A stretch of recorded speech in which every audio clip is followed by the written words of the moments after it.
Shalom, sahabat yang baik hati, salam sehat selalu bagi kita semuanya. Marilah kita bersatu di dalam doa. Allah Bapa dalam Yesus Kristus, terima kasih Tuhan, Engkau sungguh sangat baik kepada kami. Saat ini kami telah siap untuk mendengarkan firman Tuhan. Berfirmanlah Engkau, ya Allah. Dalam nama Yesus kami berdoa. Amin. Firman Tuhan bagi kita pada hari ini tertulis dalam Kisah Para Rasul 3 ayat 6. Tetapi Petrus berkata, emas dan perak tidak ada padaku, tetapi apa yang kupunyai, kuberikan kepadamu. Demi nama Yesus Kristus, orang Nazaret itu, berjalanlah. Demi nama Yesus Kristus, berjalanlah. Dalam suatu perjalanan dari Puncak menuju Jakarta, sangatlah padat. Yang biasa jarak tempuh 60 menit atau sekitar 1 jam, pernah suatu saat kami tempuh menjadi 5 jam. Dalam perjalanan ini ada banyak hal yang dapat diperhatikan. Tukang jualan makanan ringan dan juga minuman. Ada juga banyak pengemis yang cacat kakinya atau yang buta sehingga membutuhkan penuntun bagi dia. Beberapa dari pengendara berbaik hati dan memberikan apa yang hendak mereka berikan kepada orang yang cacat tersebut. Hati kita mudah tergerak untuk memberikan apa yang ada pada kita kepada orang-orang yang sangat membutuhkan itu. Tetapi apakah yang kita berikan itu menjadi solusi bagi orang tersebut? Mari kita renungkan sesaat. Pintu gerbang bait Allah yang bernama Gerbang Indah adalah pintu masuk ke bait Allah, bukan pintu masuk ke kota. Itu adalah salah satu pintu masuk yang disukai dan banyak orang melewati pintu itu untuk beribadah. Memberikan uang kepada pengemis dianggap sebagai sikap terpuji dalam agama Yahudi. Jadi sang pengemis dengan arif akan berada di tempat di mana ia bisa dilihat oleh sebagian besar orang yang hendak beribadah di bait Allah. Orang lumpuh itu menganggap bahwa pintu gerbang indah ini menjadi jalan Tuhan memelihara hidupnya. Dia memahami bahwa kebutuhan utamanya adalah uang atau sedekah untuk dapat melanjutkan hidupnya. Jika dengan mengemis dan mengandalkan kelumpuhan, maka orang akan tergerak untuk memberikannya. Orang lumpuh itu meminta sedekah, namun Petrus memberinya sesuatu yang jauh lebih baik.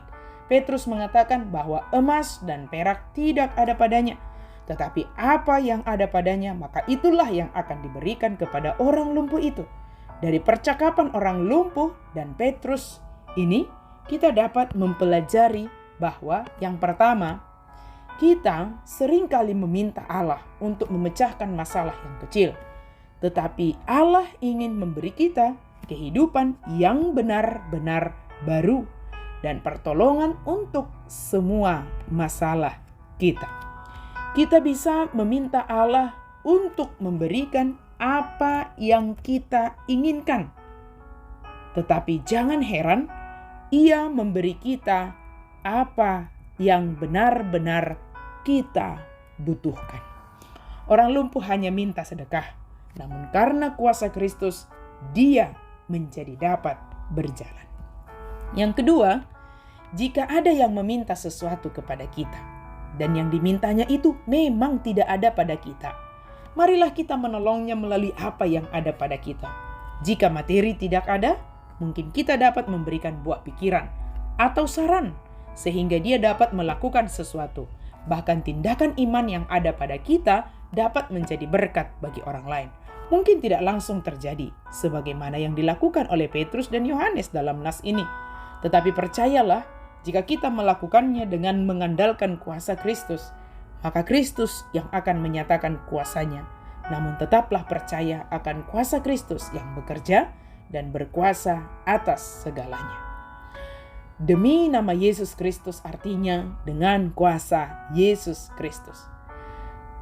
Para rasul melakukan penyembuhan dengan kuasa Yesus Kristus, bukan dengan kuasa mereka sendiri.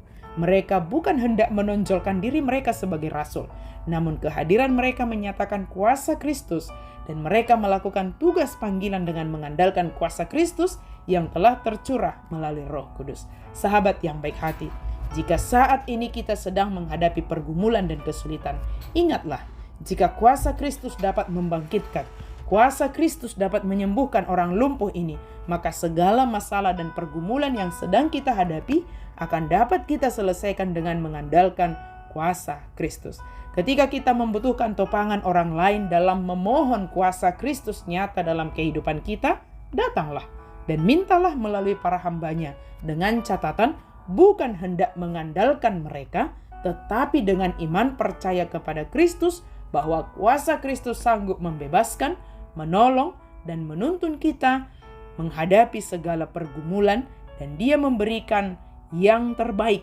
jauh lebih dari apa yang kita minta. Amin. Mari kita berdoa. Terima kasih Tuhan untuk firman-Mu. Terima kasih Tuhan karena kuasa-Mu kami boleh hidup sampai saat ini. Segala masalah, segala persoalan yang kami hadapi, kami mau hadapi dengan mengandalkan kuasa Kristus, sehingga mujizat-mujizat-Mu ya Yesus nyata dalam hidup kami. Dalam nama Yesus kami berdoa dan bersyukur. Amin.